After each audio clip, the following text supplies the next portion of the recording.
ধনদাতা জিন। রাত তখন ঘন অন্ধকার। রহিম নামে এক গরিব যুবক নদীর ধারে বসে আছে।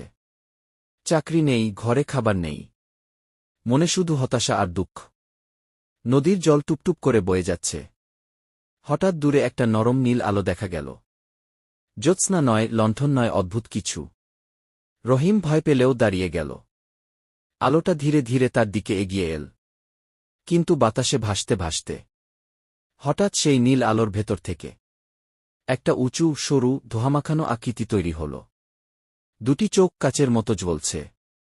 গভীর, সম্মানিত গলায় সত্তাটি বলল, মানুষ, তুই দুঃখে ডুবে আছিস। তোর কান্না আমার কাছে পৌঁছেছে। রহিম হকচকিয়ে বলল, আপনি কে? সত্তাটি ধীরে মাথা তুলল এবং বলল, আমি জুয়ার, ধনদাতা জিন। যার ভাগ্যে লেখা তাকে আমি সম্পদ দিই। কিন্তু আমি যাকে দিই তার মন হতে হবে সৎ, আর লোভ যেন না থাকে। রহিম কাপা গলায় বলল, আমি শুধু পরিবারের খাবারের জন্য কিছু চাই। জিন ধীর হাসল। চারদিকে বাতাস ঘুরে গেল, নদীর জল কাপল, বালির উপর নীল আলো জ্বলে উঠল। জিন বলল, তুই সত্যি গরিব, কিন্তু মনের ভিতর ময়লা নেই। তুই যোগ্য, আমি তোর সাহায্য করব।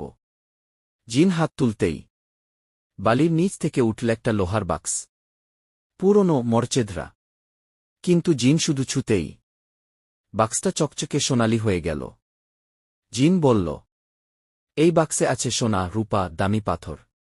তুই এটা রাখবি। কিন্তু একটা কথা মনে রাখিস, লোভ করলে সব হারাবি। রহিম বিস্ময়ে বাক্সটা বুকে জড়িয়ে বলল, আমি কখনো লোভ করব না। জিন ধীরে ধীরে আকাশের দিকে ভেসে উঠতে লাগল।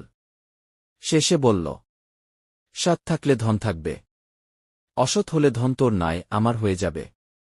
নীল আলো মিলিয়ে গেল। রহিম বাড়ি ফিরে বাক্স খুলে দেখল, ভরে আছে সোনা আর মণিমুক্তা। এক রাতেই তার জীবন বদলে গেল। বাড়ি বানাল, পরিবারকে সুখ দিল, গ্রামের দরিদ্রদেরও সাহায্য করতে লাগল। মানুষ ভাবল, রহিম হঠাৎ করে এত ধনী হল কিভাবে? কিন্তু রহিম কাউকে কিছু জানাল না। বছর কেটে গেল। রহিম ধনী হল, কিন্তু কখনো লোভ করেনি। জুয়ার জিনের উপহার আজও তার সাথে আছে, কারণ সে প্রতিশ্রুতি রেখেছে। আর জিন সে মাঝে মাঝে দূর থেকে দেখে। মানুষটা তার দেওয়া ধন মানুষের ভালোতেই ব্যবহার করছে। এটাই ছিল সত্যিকারের আশীর্বাদ।